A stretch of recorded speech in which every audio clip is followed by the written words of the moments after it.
আসসালামু আলাইকুম। আপনাদেরকে একটা অসাধারণ জিনিস দেখাই। এটা হলো মূলত একটা ইঁদুর মারার যন্ত্র। এটা প্রাচীনকালে মূলত এইভাবে ব্যবহার করা হতো। জিনিসটা দেখে হয়তো আপনারা বুঝতে পারতেছেন না। দেখেন এটার মূল শেপটা এরকম থাকে। তো এটা মূলত কীভাবে কাজ করে এটা আপনাদেরকে আমি দেখাই।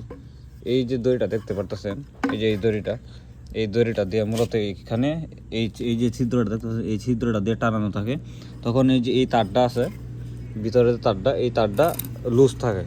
তো লুজ থাকার ফলে কি হয়, লুজ থাকার ফলে এই যে আপনাদেরকে আমি দেখানোর চেষ্টা করতেছি।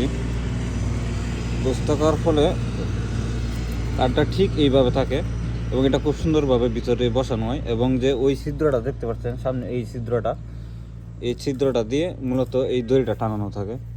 তো যখন এটা দিয়ে ইঁদুর ভিতরে ঢোকার সময় এক পর্যায়ে যখন এই দড়িটা তাকে বাধা দেয়, এই যে এই ছিদ্রটা দিয়ে যখন এই ছিদ্রটা দিয়ে যখন এই দড়িটা দেওয়া থাকে, তখন ভিতরে ঢোকার সময় কিন্তু একদম মাঝ বরাবর এইভাবে থাকে দড়িটা। তখন এই ইঁদুরটাকে এই দড়িটা বাধা দেয়, ঢুকতে পারে না। তখন কি হয়, তখন সে এই দড়িটা যখনই দাঁত দিয়ে কাটার পরেই এই যে দড়িটা ছুটে যায় এবং এই তারটার মধ্যে টানা পড়ে। তখন ঠিক এইভাবেই দেখায় আপনাকে, ঠিক এই যে আমার আঙ্গুলটা যেভাবে বাইজা গেছে, ঠিক এইভাবেই ইঁদুরটা বাইজা পড়ে।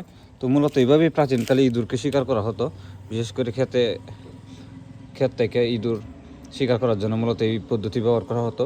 এবং এটা এখন আর তেমনভাবে প্রচলিত নাই, তবে এটা খুবই কার্যকরী একটা পদ্ধতি ছিল। এবং এটার ভিতরে একটা খাবারের দেওয়া হতো, যেটা লোভনীয় খাবার ইঁদুরের জন্য, ওই খাবারের গানই মূলত যেত।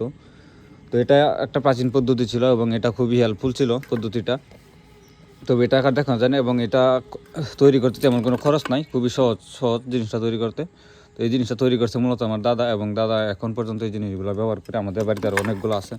এই যে এখানে একটা, তারপরে এইখানে আর একটা নষ্ট হয়ে আছে, এই যে এটা একটা আছে, তারপরে এখানে আরও আছে একটা, এই যে এটাও মূলত নষ্ট হয়ে গেছে। এটাও কিন্তু ব্যবহার করা হয়েছে, তো এটা এখন নষ্ট হয়ে গেছে। তো ধন্যবাদ সবাইকে বিষয়টি দেখার জন্য এবং আমার সাথে থাকার জন্য। তো ভালো থাকবেন সবাই, সুস্থ থাকবেন। আসসালামু আলাইকুম।